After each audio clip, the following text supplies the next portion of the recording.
আমি আপনাকে একটা শেষ প্রশ্ন জিজ্ঞেস করব, যা সারা বিশ্ব জামাতে আহমদিয়া সংক্রান্ত প্রশ্ন। আমরা জানি যে সারা বিশ্বে আপনাদের উপর জুলুম এবং অত্যাচার হচ্ছে, বিশ্বের বিভিন্ন দেশে, বিশেষ করে ইসলামিক বিশ্বে আপনাদের উপর জুলুম অত্যাচার হচ্ছে, পাকিস্তানে, সৌদি আরবে। পাশ্চাত্যের বিভিন্ন সংসদ এবং পার্লামেন্ট আপনাদের জন্য কি করতে পারে? আপনাদের সাহায্য করার জন্য আমরা কি করতে পারি, বা কীভাবে সাহায্য করতে পারি এই জুলুম অত্যাচার বন্ধ করার জন্য? বলা হয় যে আজকে প্রায় বিশ্বের সব দেশে গণতন্ত্র বিরাজমান, অথচ গণতন্ত্র নেই। যদি গণতন্ত্র থাকে তাহলে সেই প্রেসিডেন্ট বা প্রধানমন্ত্রী যারা দীর্ঘদিন ক্ষমতার আসনে বসে আছে তাদের অপসারণ করতে পারেন না কেন?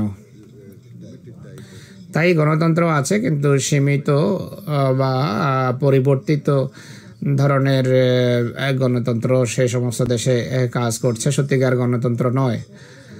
এই দেশ, এমন দেশও পাশ্চাত্য থেকে অনবরত সাহায্য পাচ্ছে, এই দেশগুলো যা যেখানে সত্যিকার গণতন্ত্র নেই, পাশ্চাত্য তাদেরকে সাহায্য করছে। তাই যদি আপনারা এই বিশ্বের সর্বত্র যে পরিস্থিতি বিরাজ করছে তা যদি নিয়ন্ত্রণ করতে চান, শুধু আহমদীদের উপরেই জুলুম হচ্ছে না, কোনো কোনো দেশে খ্রিস্টান এবং অন্যান্য ধর্মানুসারীদের উপরে জুলুম এবং অত্যাচার চলছে।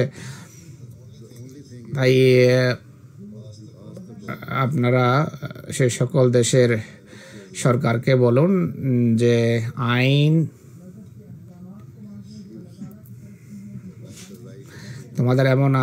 তোমাদের আইনে মানুষকে বাক স্বাধীনতা দাও, ব্যক্তি স্বাধীনতা দাও। সে সকল মুসলমান দেশের মানুষ বলে তারা কোরআন পড়ে, অথচ কোরআন পরিষ্কারভাবে বলে যে ধর্মের বিষয়ে কোনো জোর জবরদস্তি নেই। যদি জোর জবরদস্তি না থাকে তাহলে সেখানে মানুষের উপর কেন জুলুম করা হচ্ছে, অত্যাচার কেন হচ্ছে?